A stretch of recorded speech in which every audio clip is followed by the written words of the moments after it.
The Dyatlov Pass Incident, 1959. On a cold February evening in 1959, a group of 9 experienced hikers set off on what was supposed to be an exciting journey through the Ural Mountains of Soviet Russia. Led by Igor Dyatlov, these young adventurers had prepared for the harsh winter conditions, each of them eager to explore the wild and remote landscape. Little did they know, this would be their final expedition. The team, consisting of 8 men and 2 women, were seasoned trekkers, used to the challenges of long journeys in the mountains. Their goal was to reach Otorten, a mountain peak located north of the Ural Mountains. The group was known for their skill and determination. But as the days wore on, something went terribly wrong. They never returned. When the hikers didn't show up on time, a search was launched. The search team found their abandoned tent high in the mountains, an eerie sight. The tent was cut open from the inside, as if the hikers had been in a hurry to flee. The tent was found partially collapsed, and all of their belongings, sleeping bags, clothing, food, and equipment, were left behind.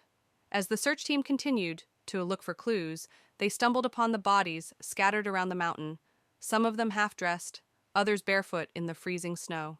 The hikers' bodies appeared to have been in an unimaginable state of distress, and the situation only deepened the mystery of their deaths. One body was found with a broken skull, another had broken ribs, and one had injuries so severe they seemed more fitting for a car crash than a hiking trip.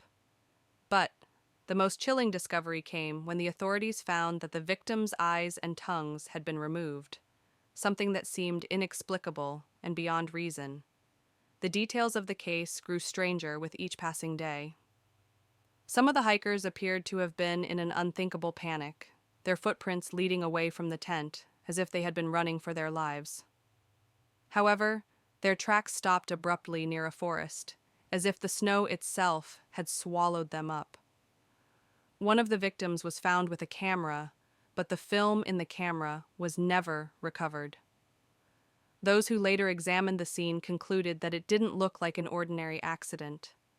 Some theorized that the hikers had fallen victim to an avalanche, but this theory was dismissed due to the lack of significant snow buildup and the oddness of the injuries.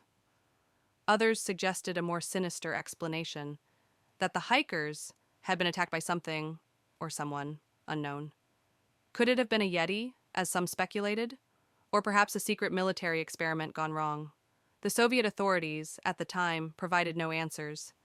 They sealed the investigation quickly, leaving behind more questions than they had solved. The Dyatlov Pass incident became one of the most puzzling, mysterious, and terrifying stories of the 20th century. Theories continue to abound.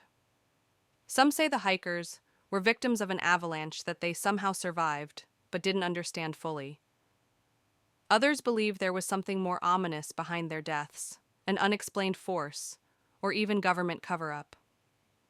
To this day, the true cause of their deaths remains one of the greatest mysteries in the world.